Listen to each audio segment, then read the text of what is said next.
Okay, sorry about that. I recorded this once already and it messed up, and now I'm angry, but can't dwell on that. So, without further ado, let me just, for an introduction here, this is the movie vlog, again, another movie vlog, and I'm going to be talking about the movies that I watched from the period from July 1st to July 8th or 9th, depending on how you look at it. I've got here the movies that I watched that I actually own. Thought it would be good to have something to actually show. But then there are a few others that I've got written down here that I don't own, but I watched anyway. So, that being said, the first movie that I watched was The Conversation. Now, this was is the Francis Ford Coppola film from '74, right around the golden period, if you will, where Coppola directed Godfather, The Godfather Part 2. And now I had heard a lot of really good things about this film. A lot of critics enjoyed it immensely, and some people deem it as a classic, kind of on par with Coppola's other films from the era. But I, to be honest, didn't think that this film was all that spectacular. That's not to say that there was anything wrong with it or that I had a lot of complaints about it, but to me it did feel slightly dated, and it didn't really seem to offer anything specifically that I could point to and say, this about that movie was fantastic. Gene Hackman does a really good job of playing the lead character, and I will give him that much. And the film deals with a lot of important issues, I think, with privacy, with essentially the inability to keep any kind of secrets without making them known, or having this kind of omnipresent fear of being recorded or being watched. And I think that those topics are very relevant today as well. But I do think that there's been other films, like The Lives of Others, for instance, that have dealt with the issues in a better way, or better than The Conversation did. So I thought the movie was alright overall. I would still say that I recommend it for the most part. But I think that I would probably give it something like a 3.5 out of 5. I wasn't really all that impressed with it. I honestly was a little bit let down. The next one that I watched, I've seen a few times, but decided it would be a good idea to watch it again, and it's John Carpenter's The Prince of Darkness. Now, this movie is kind of difficult to explain in terms of the synopsis, but basically there are a whole bunch of graduate students who are studying physics and other sciences, and then they essentially team up with this religious person, or this kind of group of religious people, who deal with with these kind of problems that they're having with regard to some disturbance with demons on the other side, or some other dimension or something like that. Like I said, it's kind of difficult to explain, but one thing that I really did like about this movie, and again, this is the 80s Carpenter, so John Carpenter, so there's not a lot of Carpenter movies that I don't like, but one thing that I like about this movie in particular was its ability to kind of mix in, to some extent, competent science with horror and with kind of religious themes. So the graduate students, like I mentioned, the way the dialogue was written, they would talk about physics, they would talk about quantum mechanics, things like that, and then they would implement those topics into the plot line in a somewhat sensible way, I thought. Obviously, it doesn't delve all that deeply into those issues, but just having them there, it kind of was something that was interesting to me. Not a lot of films do that. So I'd say that I would give this movie something like probably close to 4, maybe 3.75 out of 5. I do like the movie, and I would recommend you check it out, especially if you like 80s horror and John Carpenter. The next one that I watched, I don't have with me, but it was Margin Call. Now, this one really took me by surprise. I wasn't sure what to expect going into this. I didn't know what the movie was about. I never had seen the trailer. I never read the synopsis. And basically, it's about the recent financial crisis, at least domestic financial crisis. It doesn't deal with global issues. But basically it focuses on one firm who I actually think was based on an actual firm who went under shortly after the financial crisis, and it focuses on this small group of individuals who are dealing with basically the issues leading up to the financial crisis. And to some extent, it reminded me of kind of like a combination of Boiler Room with Vin Diesel and, again, to a slightly lesser extent, Glengarry Glen Ross. And I love both of those movies, especially Glengarry Glen Ross, and I think that this was very similar kind of in its structure in terms of focusing on a select group of individuals who are going through a problem. The movie is it's based solely, or it's focused solely on characters and dialogue. There's not really any action or um, violence in the movie. All the thrills and all of the suspense is done primarily through dialogue and just through the characters interacting, and it does a fantastic job of doing that.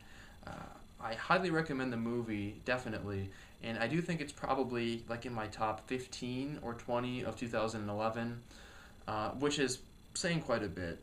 So I would give it probably 4 out of 5 stars, and again, it comes with a high recommendation.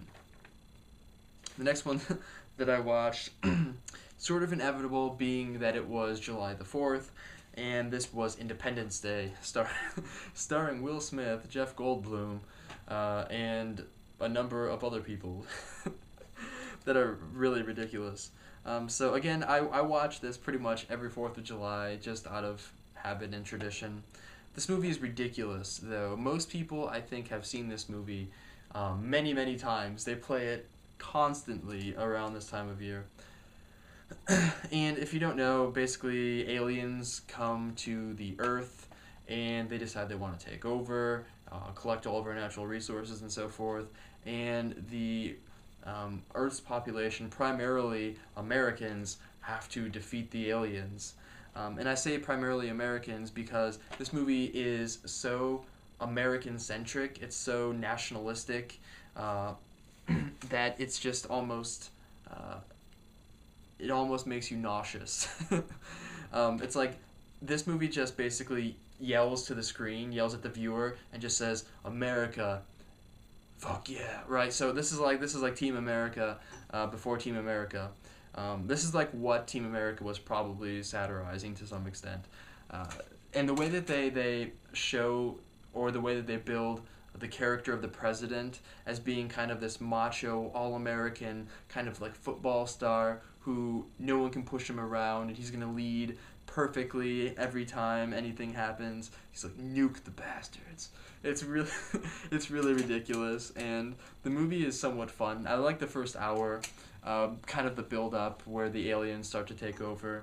But what's so funny is that every time like a primary character dies or anyone dies, I just I can't help but just laugh because it's just so ridiculous and over the top. And to me, it's a lot of fun just to laugh at the movie.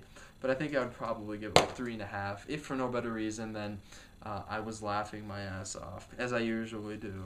But even this time around, it was even worse. Every year, it seems to get worse. The next one that I watched came out a few years ago, maybe last year or the year before.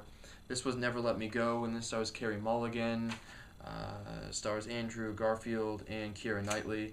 This, it's sort of, it's I don't want to give away too much because I don't think that it actually tells you what the movie, specifically what the movie is about if you read the synopsis, because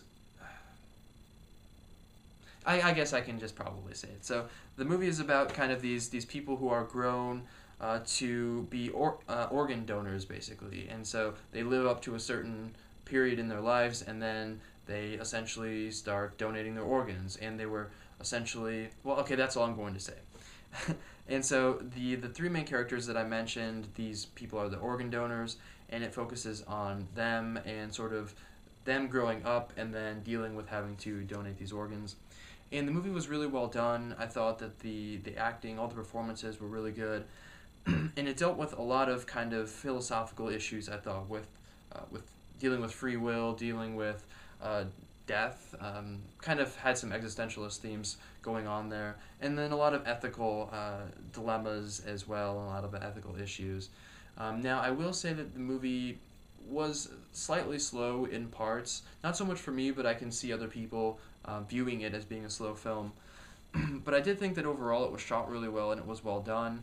But again, kind of like with the conversation, there wasn't anything about the movie that really stuck out to me that I could point to and say, this is really fantastic about this movie.